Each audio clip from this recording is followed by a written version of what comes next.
Hi, I'm Beck. I'm a psychologist and I want to talk about magic today.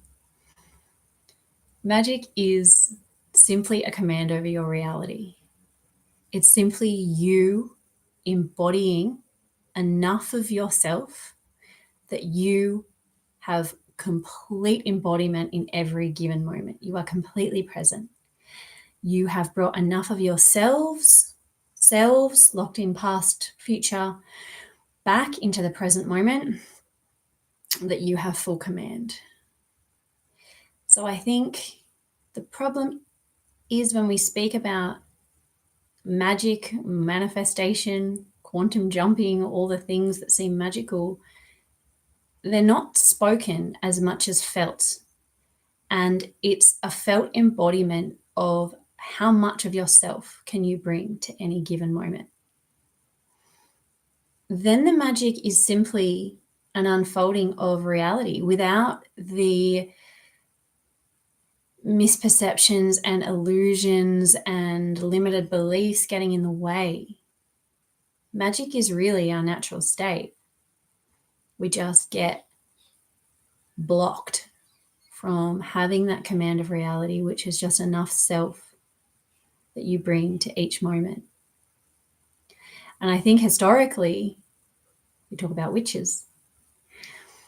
All that was happening with a witch was a person that has full command of reality is quite fear invoking because people can sense a power that they don't really understand. It's not a spoken power, it's a felt power. And when someone is in full command of their energetic field, that is, they've reclaimed their psyche, which is the point of all these conversations, is that you too are able to reclaim your psyche, and it doesn't matter which modality, in which period of time resonates with you, it's all the same.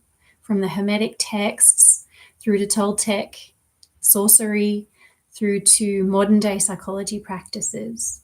There's an underpinning similarity between them all, which is reclaim your energy system, reclaim your psyche, access what you've had locked in past or present.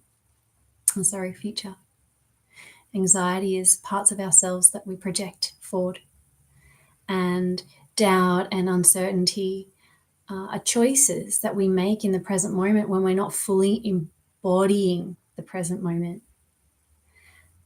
We need to come into ourselves more. And I'm really interested in the similarities. Again, I've been reading Cynthia Sue Larson, I hope I said her name correctly, in her book Quantum Jumping, where she speaks about shifting realities. And that sounds quite magical and it sounds quite dramatic. Yet I have experienced quantum jumping. You have experienced quantum jumping. We all have. It's not dramatic. It's reality playing out in real time in choices that we make, in habits that we create, in micro shifts that unfold organically when we shift a limited core belief through body work, which bypasses the intellect, which works directly with your subconscious to shift things and patterns and energetic frequencies that are just cycling in your body. Once that shifts through processing that emotion, processing that belief through sacred neutrality, which I've talked about in other videos, the point of view that feels detached, that feels just right now okay in this moment. When you run a frequency or an energetic pattern through that sacred neutrality, where you're not latching onto it in rigidity, you can just let it flow through. You're not scared of it, but you're not overly attached to it. You're just neutral to it. You're observing it. It will leave. It will dissipate. And as that dissipates, you quantum jump.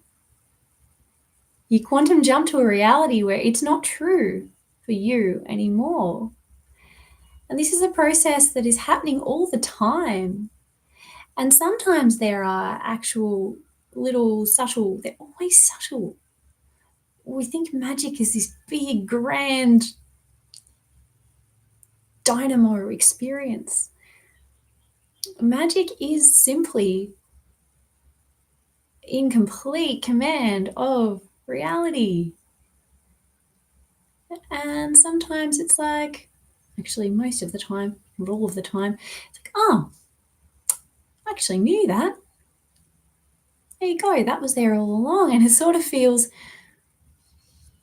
it's the opposite to a big nervous system blow up of excitement. It's a sense of safety when you access that magic, or you access that universal truth, or whatever name you want to call it. When it reveals itself, it brings a dropping in, a sense of safety, like a coming home, like a remembrance.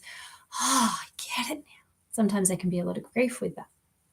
Grief, which is really joy. Just the relief.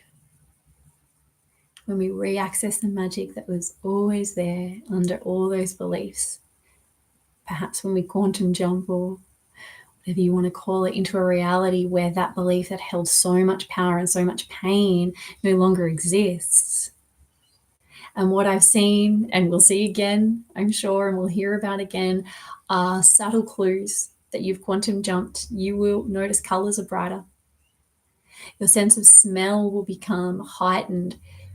You'll notice things in your everyday landscape that you hadn't noticed before. Now, is that magic? A lot of people would say, no, it wasn't magic. You're just noticing something that was always there. That is the magic. You now have command over your reality, in as much as you're seeing what was always there, but you didn't have the ability to place your awareness because that piece of reality was blocked by something, a belief or an old pattern. Once you regain that energy back, that part of yourself that's locked in time in that limited belief, you open the spaciousness that is created by releasing that energy, brings in more of what's already around you. It's already there. It's all already there. This is the funny thing. We think we're going to create this new reality by starting from scratch and building something unique from the beginning. I guarantee everything you need is probably right in front of you. You can't see it yet. And when you do see it, you'll laugh. This is always there. Take care.